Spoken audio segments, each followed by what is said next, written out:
Suzanne Polgar vit et travaille à New York. Elle a une façon très inhabituelle de voir le monde. Suzanne possède un cerveau de génie, parfaitement adapté à l'obsession de sa vie.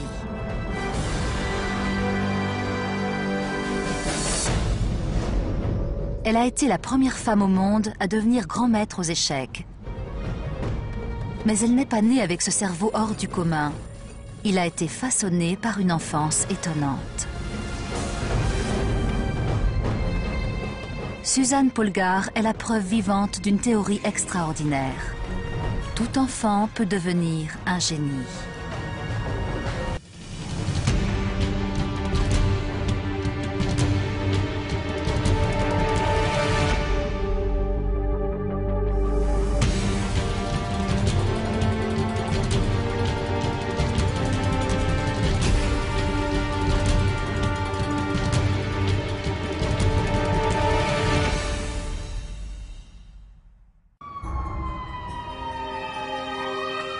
Un dimanche matin, à Greenwich Village, deux joueurs d'échecs vont s'affronter. Côté blanc, Suzanne Polgar. Côté noir, Paul Twong, ancien champion des États-Unis d'une forme de jeu extrêmement rapide. Le Blitz. Chaque joueur dispose de 60 secondes, pas une de plus.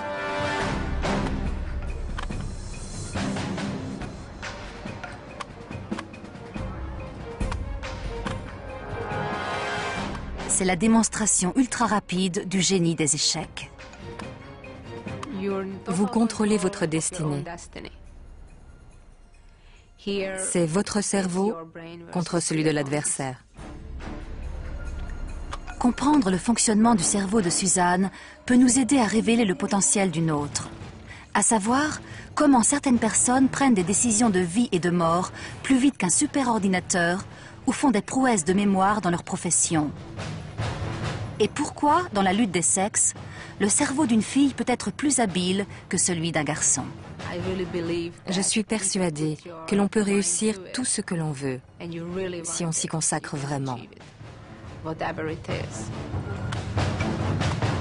Personne ne peut arrêter le cerveau de Suzanne. Et son adversaire n'est pas assez rapide. Il est le dernier d'une longue série de victimes célèbres. Suzanne a affronté les plus grands champions, comme Garry Kasparov, Anatoly Karpov et même le célèbre Bobby Fischer. Mais le génie de Suzanne n'est pas un accident de naissance. Elle a été une enfant de 4 ans comme les autres, dont la vie a été changée par une éducation exceptionnelle.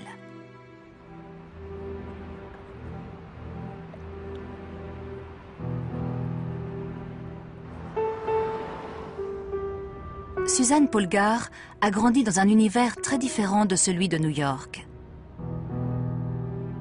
À la fin des années 1960, derrière le rideau de fer, la Hongrie vit encore sous le joug de l'Union soviétique. Les citoyens de Budapest travaillent dur pour joindre les deux bouts.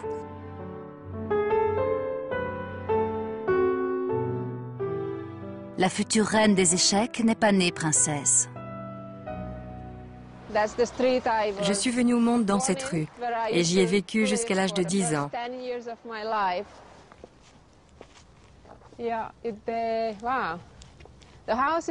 La maison est encore là. Le mur le plus proche est celui de ma chambre.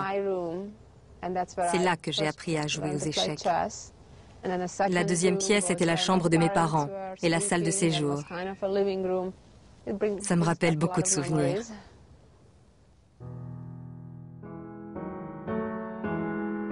Même si leurs conditions de vie à cette époque sont modestes, le père de Suzanne a une vision unique. Psychologue de formation, László Polgár est l'auteur d'une étude approfondie sur l'influence de l'éducation sur le génie. Wolfgang Amadeus Mozart, qui composait à l'âge de 5 ans, semble être l'exemple classique de l'enfant né avec des dons extraordinaires. Mais László Polgár note que Mozart a reçu de son père Léopold, lui-même musicien accompli, un apprentissage précoce et inestimable.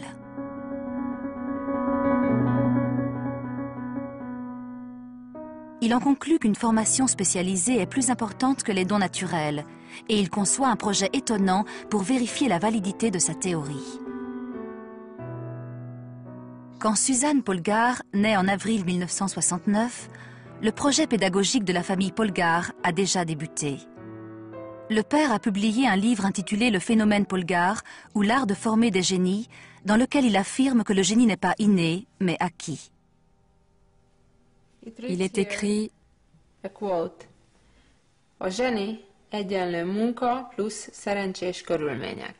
ce qui veut dire le génie résulte du travail et de circonstances favorables.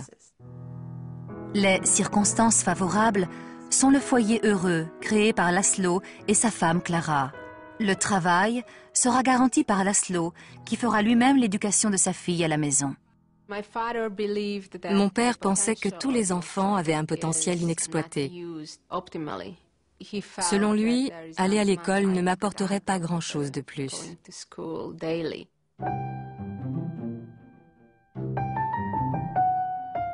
László veut former Suzanne aux mathématiques, mais c'est un heureux hasard qui finit par décider de son avenir.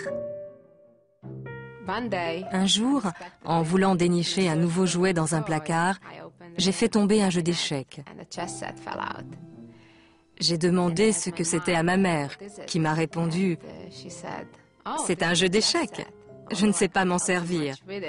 Mais quand ton père rentrera à la maison ce soir, il sera heureux de t'apprendre. » La famille Polgár ne compte aucun as des échecs, et László est un joueur amateur. Mais il est convaincu de pouvoir faire de sa fille un génie dans n'importe quel domaine, à condition qu'elle y mette de la bonne volonté. Mon père soutient qu'on serait arrivé au même résultat dans tout autre domaine, avec les mêmes méthodes. D'abord, il est vital que l'enfant aime le sujet étudié, dans notre cas, les échecs. Le reste vient tout seul. Tout seul, oui, si Suzanne avait choisi d'étudier la musique ou les sciences. Mais consacrer son enfance aux échecs a rendu la quête du génie bien plus difficile pour une raison et une seule. Au début des années 1970, le monde des échecs est dominé par les hommes. Quelques-uns des plus grands joueurs au monde pensent que le cerveau de la femme est inadapté à ce jeu. Une petite fille est sur le point de leur donner tort.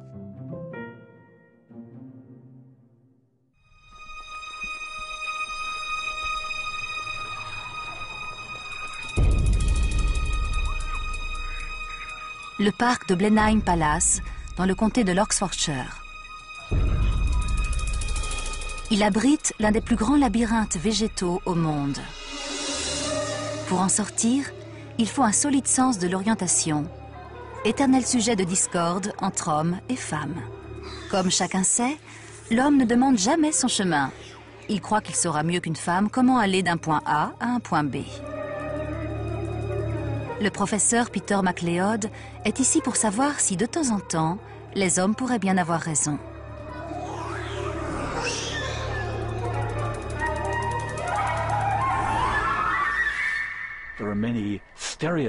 Il existe de nombreuses idées reçues sur les stratégies différentes de l'homme et de la femme pour résoudre un problème. Certaines pourraient être fondées sur des préjugés, mais on s'est rendu compte que les mêmes stéréotypes circulaient dans toutes les cultures. On ne peut pas s'empêcher de penser qu'il n'y a pas de fumée sans feu. 10 filles et 10 garçons vont tenter d'atteindre la statue au centre du labyrinthe. Leur premier objectif est de trouver le pont de bois qui donne une vision d'ensemble du dessin. C'est ici que MacLeod et les enfants vont faire le point. Qu'est-ce que tu en penses? C'est très dur. Tu reconnais des endroits? Où es-tu déjà allé? J'ai contourné le truc là-bas avec les zigzags. Ensuite, je suis venu ici. Je me souviens de presque tous les tournants que j'ai pris. Les garçons ont une meilleure vue d'ensemble. Ils se rappellent où ils sont passés et où ils doivent maintenant aller. Je dois continuer. Dans cette direction. Enfin, c'est ce qu'ils croient. Je tourne à droite. Non, à gauche. Oh là là.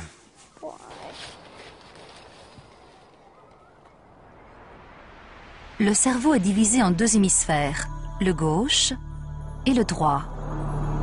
Leur fine surface, le cortex, est le siège de la pensée. Chez l'homme, le cortex de l'hémisphère droit, qui gouverne la maîtrise de l'espace, est plus épais. C'est pourquoi l'on pense que les garçons développent une meilleure stratégie spatiale. Ils forment une image mentale du labyrinthe tout entier, qu'ils lisent comme une carte. Puis ils déterminent l'endroit où ils se trouvent à partir d'un point de référence comme le soleil et font pivoter leur carte mentale pour décider où ils se dirigeront ensuite. Les garçons de l'équipe, qui ont une meilleure perception spatiale, auront moins de mal que les filles à trouver leur chemin dans le labyrinthe. À droite. Les filles vont-elles réfléchir de la même manière? Tu serais capable de faire un plan du labyrinthe en sortant? Non. Non? Tu te souviens de quoi? De l'endroit où il y a tous les cercles. On va de cercle en cercle. Tu visualises les cercles, c'est ça? Oui. Les filles s'attachent moins à la vision d'ensemble. Ce qu'elles remarquent, ce sont les détails. Je sais où aller maintenant. Une fois que je serai sortie des cercles... Des haies circulaires reconnaissables leur servent de point de repère. Filles et garçons utilisent leur cerveau droit pour s'orienter. Mais chez les filles, le corps calleux, qui réunit les deux hémisphères du cerveau, est plus développé. C'est pourquoi elles se servent aussi de leur hémisphère gauche, lieu du langage et du raisonnement. Plutôt que de voir le labyrinthe dans son ensemble, elles concentrent leur attention sur des caractéristiques qu'elles peuvent décrire avec des mots, comme les haies circulaires. Les filles s'orientent en suivant une succession de lignes qui relient un point de repère à un autre. Mais sans vue d'ensemble du labyrinthe, elles risquent de ne pas les retrouver et se perdre. C'est énervant. Les filles ont plus de mal à s'orienter dans ce labyrinthe car il a peu de caractéristiques visuelles. Toutes les haies se ressemblent. On distingue des formes, mais aucun endroit précis ne reste en mémoire. Les scientifiques constatent invariablement que les garçons arrivent en tête dans ce type de labyrinthe, grâce à leur carte mentale. J'y suis. Lorsque les points de repère sont plus visibles, ce sont les filles qui gagnent. Mais aujourd'hui, elles doivent se contenter de la seconde place. Je l'ai trouvé.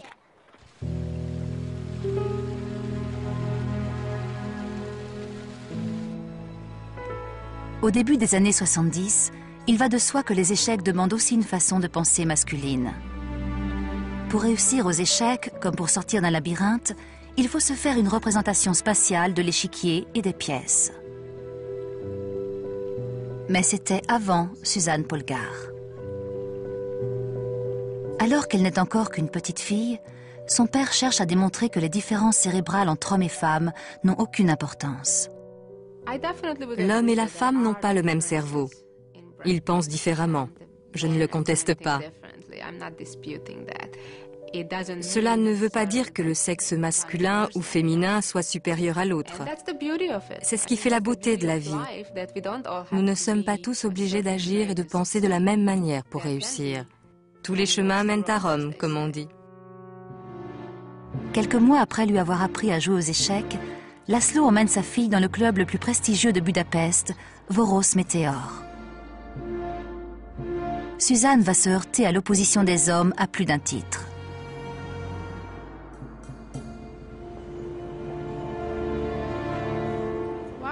Je ne suis pas revenue ici depuis plus de 15 ans. Ça a été mon tout premier club d'échecs.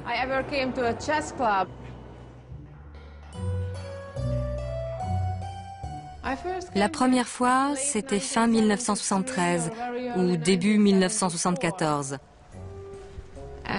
Jusqu'ici, rien n'a changé. Je suis entrée dans une grande salle enfumée, pleine d'hommes âgés. Ils pensaient que c'était mon père qui allait jouer. et que je l'accompagnais. En réalité, mon père avait prévu de me faire jouer contre les membres de ce club.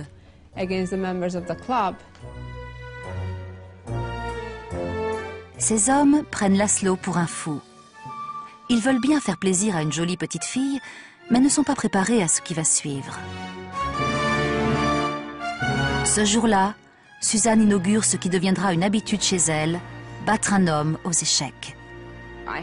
Après avoir perdu contre moi, de nombreux hommes sont venus me voir en me disant « J'ai mal dormi, ça m'a rendu malade, j'ai eu mal au ventre ». Il y en a eu toute une série. Alors j'ai commencé à dire en riant que je n'avais jamais battu un homme bien portant. Le seul homme qui ne soit pas étonné, c'est Laszlo Polgár.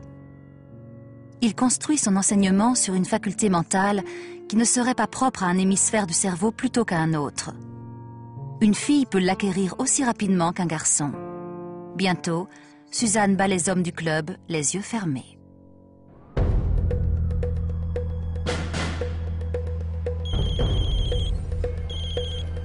Elle va disputer une partie pas comme les autres. Tu es prête? Tu prends les blancs. D'accord. E4. E4. C5. Cavalier en C3. Ed, un ami de Suzanne, a un échiquier posé devant lui comme pour une partie normale. Cavalier en C6. Mais Suzanne n'en a pas besoin. Elle joue dans sa tête. Le seul échiquier dont elle a besoin est dans son imagination. F5. Fais attention. Les amateurs comme Ed ont besoin de l'échiquier pour suivre les mouvements des 32 pièces. Je vais jouer en G5. Suzanne, elle, se sert d'une aptitude fondamentale aux échecs, la mémoire.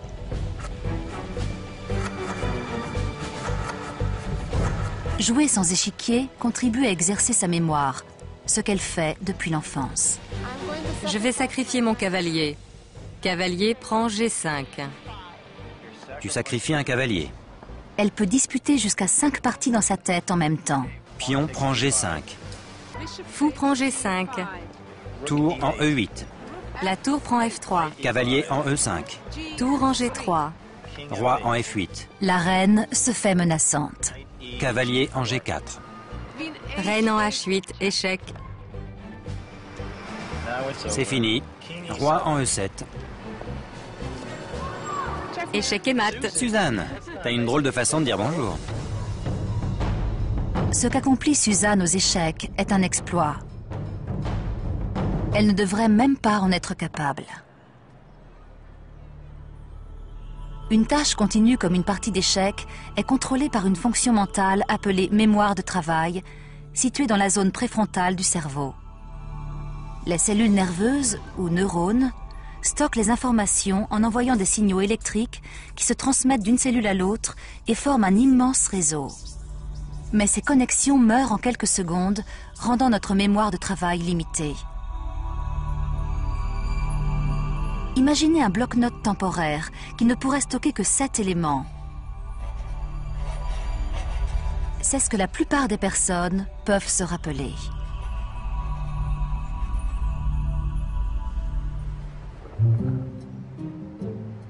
Quelles sont les capacités exactes de la mémoire de travail de Suzanne? Thompson Street, dans l'un des nombreux clubs d'échecs en terrasse de cette célèbre rue de New York, Suzanne a bien voulu se prêter à un petit test de mémoire.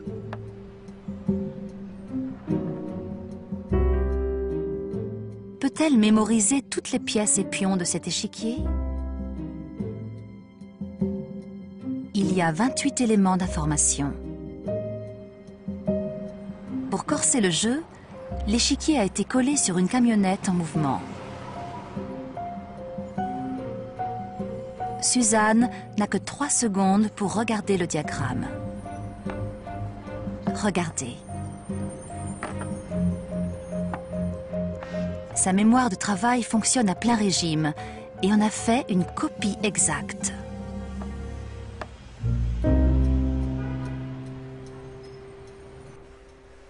Pour expliquer cette prouesse, un scientifique s'est déplacé dans un endroit inhabituel. Les clients de ce restaurant londonien ne savent pas que leur table est sous surveillance. Il procède dans le sens inverse des aiguilles d'une montre. Le psychologue Anders Ericsson a consacré 30 ans à l'étude de la mémoire exceptionnelle de personnes qui ne sont pas tous de grands joueurs d'échecs. Nous nous intéressons de plus en plus aux performances de la vie quotidienne, aux gens capables de prouesses extraordinaires. Il s'attend à une performance pleine de bravoure de la part du serveur espagnol Vicente Sancho. Je crois que j'ai une bonne mémoire. J'ai hérité de celle de ma grand-mère. Je peux prendre votre commande? Oui. Une vodka, s'il vous plaît. Et ensuite, le risotto de calamar. Risotto? Il commande les boissons en même temps que les plats. Ça ne va pas être facile pour lui. Vous avez de la bière? Seulement chinoise. De bière? Pour commencer, je prendrai les gnocchis à la châtaigne. Tout comme celle de Suzanne, la mémoire de travail de Vicente doit retenir un grand nombre d'informations. Mais il ne note jamais rien.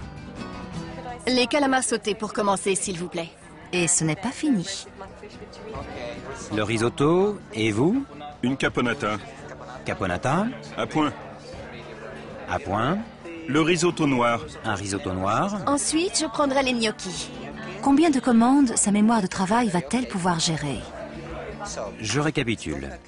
La vodka, le risotto noir avec l'arrêt, une bière avec les gnocchis, le bœuf à point, un risotto noir, un bar avec un gin tonic. Vicente paraît avoir retenu plus de 7 éléments. Un pinot grigio avec le foie gras, votre bœuf à point, un verre de sauvignon, le risotto noir et la lotte. Pour madame, un verre de pinot grigio, les gnocchis et le Saint-Pierre, et 2 bouteilles d'eau. Parfait, merci. 23 éléments à retenir. Impressionnant. Comme Suzanne, Vicente semble dépasser les capacités habituelles de la mémoire de travail. Le bœuf à point? Comment fait-il? Je suis très impressionné. J'aimerais comprendre comment vous avez fait. Savez-vous par quel client ou par où vous allez commencer? Oui, je préfère commencer par ma gauche. Dans l'ordre, d'abord la femme brune qui porte un chemisier blanc et un jean. Puis la blonde avec les cheveux presque blancs. Elle n'avait pas l'air sûre de ce qu'elle voulait commander. Vicente n'a pas mémorisé les 23 éléments individuellement. Il a fusionné les informations de manière à obtenir 7 blocs qui seront plus facilement gérés par sa mémoire de travail. J'associe la personne, les dates et le numéro. Je ne sais pas comment l'expliquer, mais ça forme un tout. Il forme une image mentale de chaque client, puis il y accole sa commande. Cette technique, connue des spécialistes de tous les domaines, est appelée mémorisation par bloc. C'est comme avec les numéros de téléphone. L'un des plus faciles que j'ai eu était le 492 1 492. 1492, c'est l'année où Christophe Colomb a découvert l'Amérique. À partir de là, je n'avais plus à me rappeler les chiffres individuellement. Les 4 chiffres fusionnés étaient extraits de ma mémoire sous la forme d'un seul nombre. Suzanne traite les informations de la même manière. Au lieu de retenir la position de chacune des pièces de l'échiquier, elle les regroupe. La figure menaçante de la dame et des fous blancs est mémorisée en un seul bloc. Le roi noir, très protégé, en est un autre. Suzanne n'a plus qu'à mémoriser 5 blocs. Une tâche beaucoup plus facile.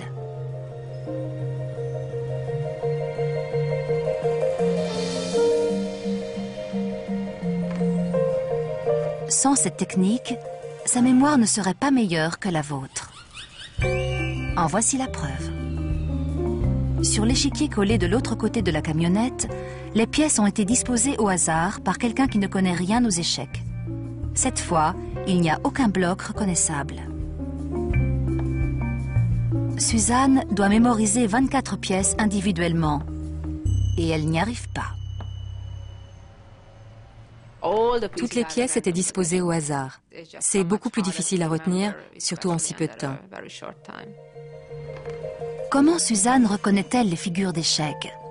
Pour elle, ce sont de vieilles amies, implantées dans son cerveau pendant son enfance.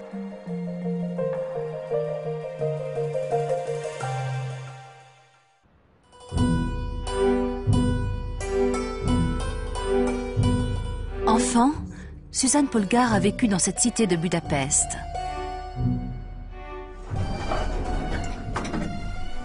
On y est presque. Le minuscule appartement familial est une usine de production où le cerveau de Suzanne est façonné pour les échecs. Les locataires actuels ne savent pas qu'un génie a formé ses premiers souvenirs entre ses murs. Rien n'a changé. Le téléphone était là. Quand on a enfin eu notre premier téléphone, on l'a posé là. Et ici, c'était le salon. C'est ici que Suzanne a fourni le plus gros effort de sa vie, jusqu'à 6 heures par jour.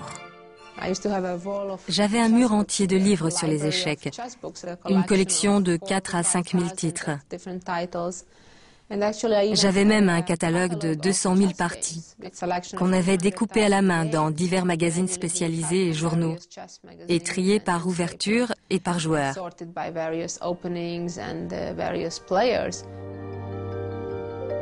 C'est ce travail de titan qui a permis à Suzanne, durant toute son enfance, de graver les secrets complexes des échecs dans sa mémoire.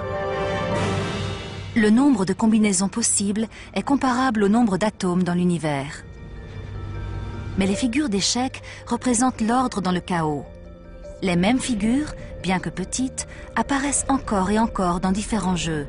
Elles sont le vocabulaire de base de la langue des échecs.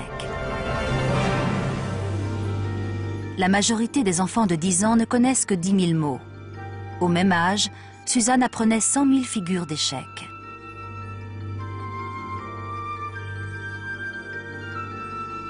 Ce processus va transformer la physiologie de son cerveau. Lorsqu'elle est constamment répétée, l'information passe de la mémoire de travail à la mémoire à long terme. La mémoire de travail ne conserve les éléments que pendant quelques secondes. Au-delà, les connexions électriques meurent et c'est l'oubli. Dans la mémoire à long terme, la répétition des courants électriques stimule les neurones et entraîne la formation de nouvelles connexions permanentes. L'information mémorisée est maintenant inscrite dans le cerveau, où elle sera conservée toute la vie. Comme celle de tout un chacun, la mémoire à long terme de Suzanne a stocké des visages et des expériences. Puis, elle a stocké des figures d'échecs.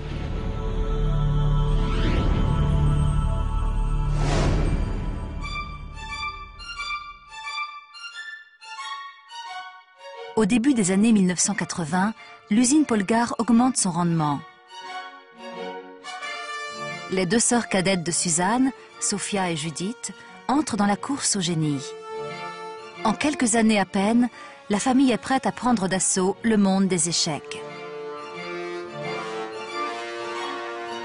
À 15 ans, Suzanne est classée meilleure joueuse féminine au monde. Au New York Open de 1985, elle fait sensation en battant pour la première fois un grand maître. En 1989, Judith remporte à 12 ans 8 tournois d'affilée. À 14 ans, Sophia anéantit 4 grands maîtres avec l'un des meilleurs scores de tous les temps. En les voyant assises devant l'échiquier, j'ai tout de suite senti qu'elles n'étaient pas comme les autres joueuses. Aujourd'hui encore, Suzanne impressionne.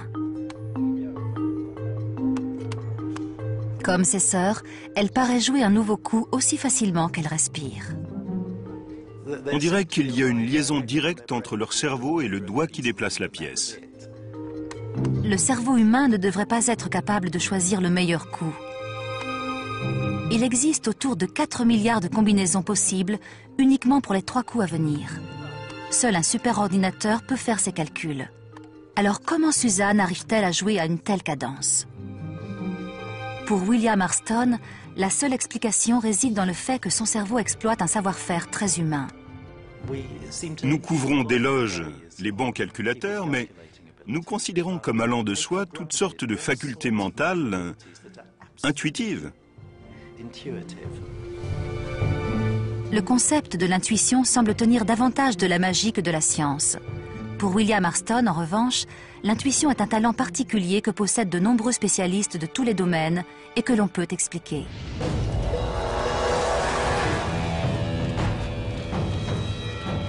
William Marston est psychologue de formation et ancien champion d'échecs du Royaume-Uni. Finalement, ce n'est pas si difficile. Mais aujourd'hui, il repart de zéro comme apprenti pompier. Il veut comparer ses talents de novice à ceux d'un sapeur-pompier aguerri, Lee Cork. D'abord, jetez un coup d'œil rapide à la fumée qui sort de là. Je vais entrer là-dedans? Oui. Ils vont devoir affronter un adversaire terrible. C'est le genre d'embrasement éclair qui a tué 5 pompiers. Ma femme a toujours dit que j'irai en enfer. Il n'a aucune expérience, mais il croit en la logique de son plan d'attaque.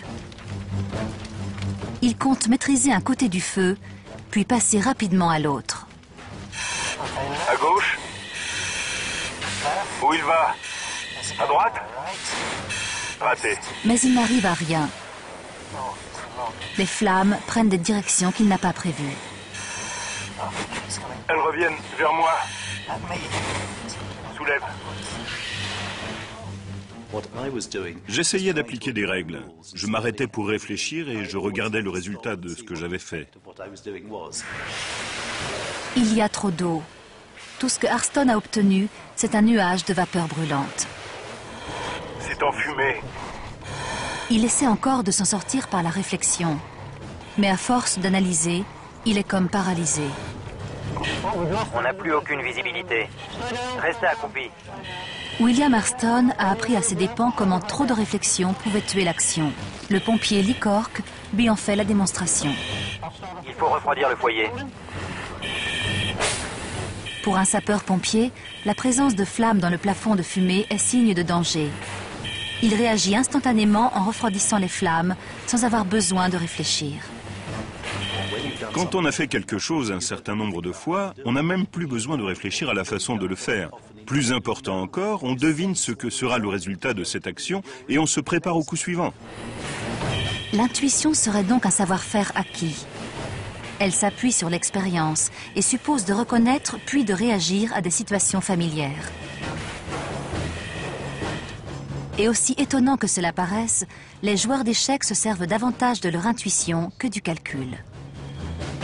On ne calcule pas à partir d'une position, on n'étudie pas une liste de possibilités. On sent ce qu'il faut faire et on le fait sans réfléchir.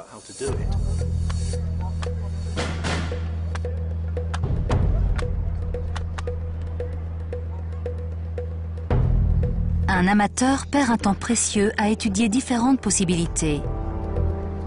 Un grand maître joue le meilleur coup sans réfléchir.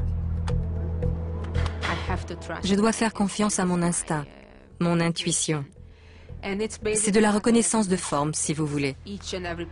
Pour chaque coup, je me demande que me dicte mon instinct. Quel est le meilleur coup? Il faut deviner intelligemment, en se basant sur des parties d'échecs et des expériences passées.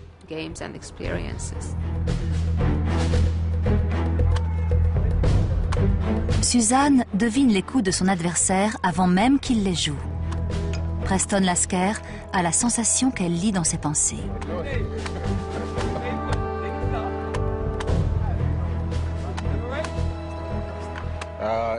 C'était hallucinant. J'avais l'impression de jouer contre Michael Jordan. Elle fonctionne surtout par la reconnaissance de forme. Elle n'a pas besoin de réfléchir autant que moi. Chez elle, c'est instinctif. C'est ce talent qui distingue les champions des autres. Suzanne est si douée qu'une zone de son cerveau pourrait être dédiée à la reconnaissance de forme. Grâce aux techniques modernes d'imagerie médicale, on va pouvoir l'identifier. Mais il y a un problème. Le cerveau est si complexe que trouver une structure donnée est une tâche quasi impossible. Sauf en cas de dysfonctionnement de l'activité cérébrale qui met parfois les scientifiques sur la bonne voie.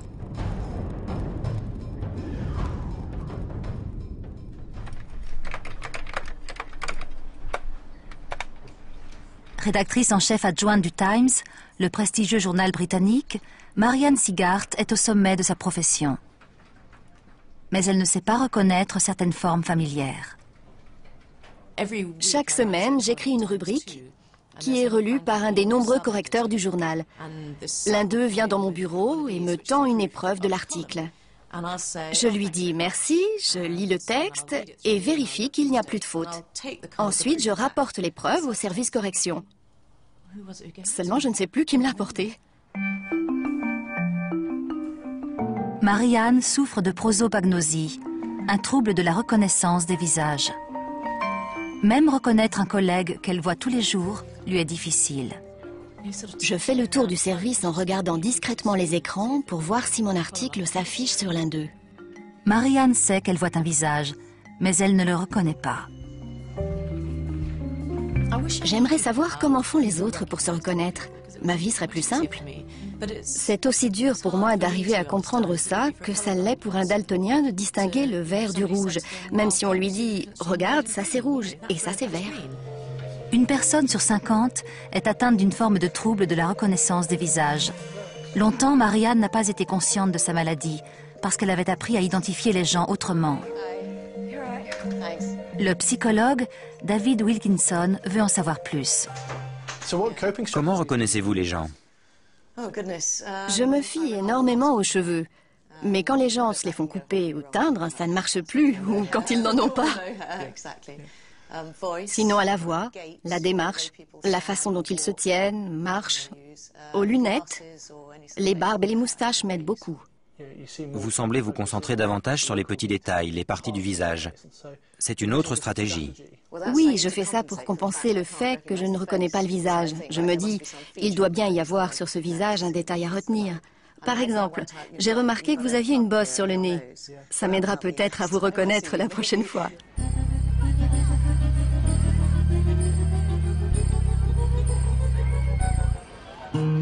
Pour tester la stratégie de Marianne, nous lui avons demandé d'emmener sa fille à la patinoire et de chercher des visages familiers. Je ne reconnais personne dans cet océan de visages. Elle ne sait pas que l'un d'eux est celui du docteur David Wilkinson, avec qui elle a passé l'après-midi.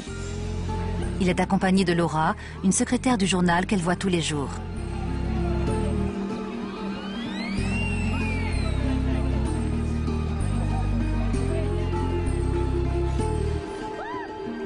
De loin, elle ne remarque aucun détail qui pourrait l'aider. Et s'ils viennent un peu plus près? Une mère et ses filles? Non. David Wilkinson retire son bonnet. Finalement, il a recours à une pitrerie. Vous n'avez rien?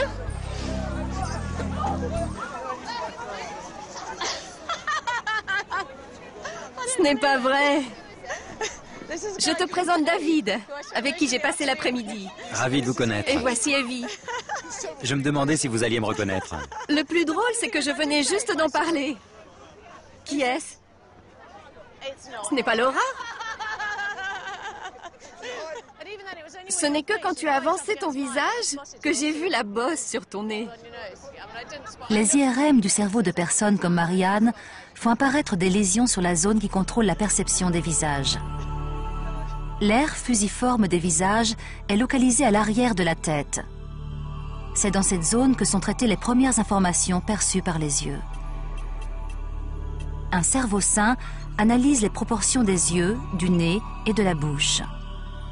Ensuite, il compare ce visage à tous les visages familiers stockés dans sa mémoire à long terme.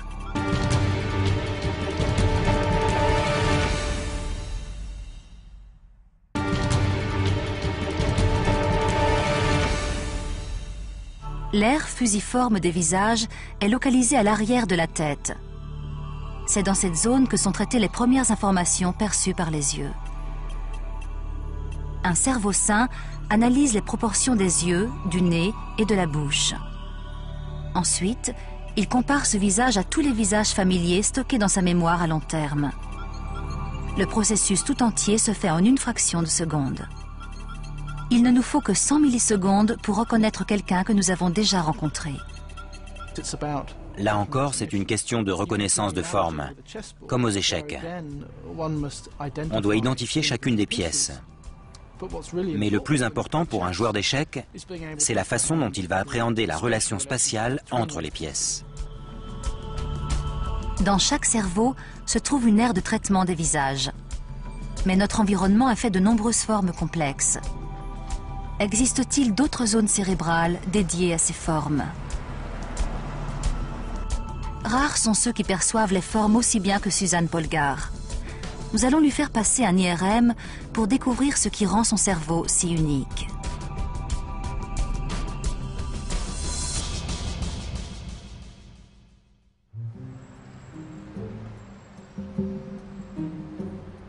Suzanne va enfin savoir en quoi son cerveau est parfaitement adapté aux échecs.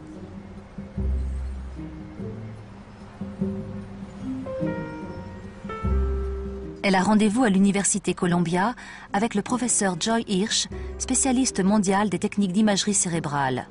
D'entrée de jeu, les deux femmes sont d'accord sur un point.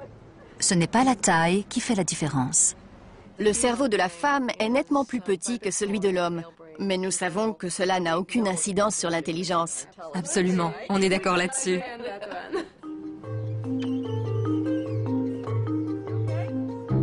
Joy Hirsch va scanner le cerveau de Suzanne par IRM ou imagerie par résonance magnétique.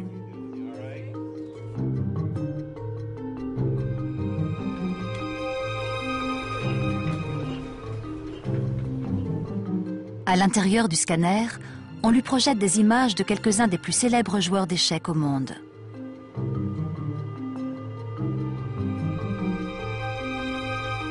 Jusqu'ici, son cerveau réagit comme prévu.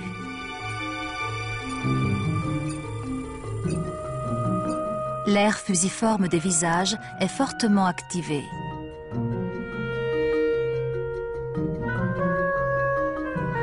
Le cerveau de Suzanne possède-t-il une autre aire dédiée aux figures d'échecs? Maintenant, elle voit des diagrammes qui représentent des parties qu'elle a elle-même disputées, pour certaines durant son enfance à Budapest. On lui demande de considérer chaque diagramme comme une partie en cours et de prévoir son prochain coup.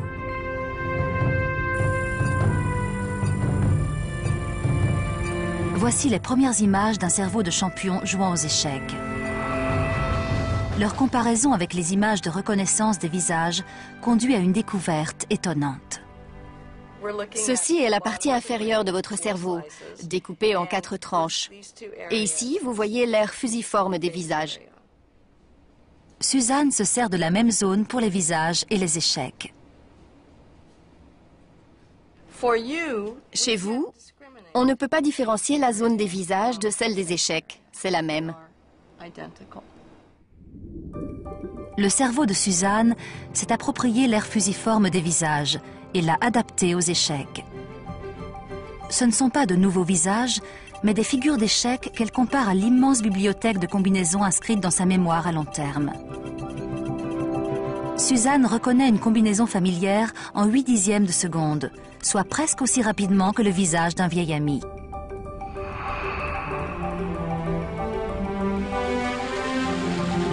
Des années de formation intense pendant son enfance ont littéralement modelé le cerveau de Suzanne, ce qui semble confirmer la théorie de son père, convaincu que le génie pouvait se créer. Je pense, comme mon père, que le travail et les efforts assidus représentent la part la plus importante du processus. Avec le bon apprentissage, n'importe qui peut accomplir quasiment n'importe quoi. À 21 ans, la qualité et le nombre des victoires remportées par Suzanne contre des adversaires de haut niveau lui ont valu le titre officiel de grand maître. Elle est la première femme au milieu de 600 hommes. Sa sœur Judith la suit de près. Classée parmi les 15 meilleurs joueurs masculins, elle est aujourd'hui une candidate sérieuse au titre de championne du monde. Et l'histoire de la famille Polgar ne s'arrête pas là. Cette station touristique de Floride est le cadre inattendu du championnat des États-Unis catégorie enfants. Inspirées par les sœurs Polgar, de petites filles se mesurent maintenant aux garçons à égalité. Suzanne est captivée par une partie décisive entre deux enfants de 7 ans. Yash Pershad se bat pour le titre contre le fils de Suzanne, Tommy. C'est un battant et il est habitué aux longues parties. Je croise les doigts pour que ça se termine bien. Liam, 6 ans, sera le suivant. Suzanne se tient discrètement à distance et se familiarise avec une nouvelle forme de trac, celui d'une maman. J'ai gagné. Je suis premier. Il a bien joué presque jusqu'à la fin. Ensuite, il a fait plein d'erreurs. Il s'est mis en position d'être échec et mat en un coup. Et maintenant, je suis champion des États-Unis. Le champion national avec 6,5 points est Tommy Polgar. S'ils veulent devenir grands maîtres, Tommy et Liam n'auront pas à aller bien loin pour trouver le meilleur apprentissage qui soit. Mais ils devront travailler dur. Demain, nous allons nous amuser à Disney World. Après le tournoi, nous ferons une analyse détaillée des parties pour voir où il y a eu des erreurs et comment y remédier. Ces deux-là sont-ils eux aussi de futurs génies ?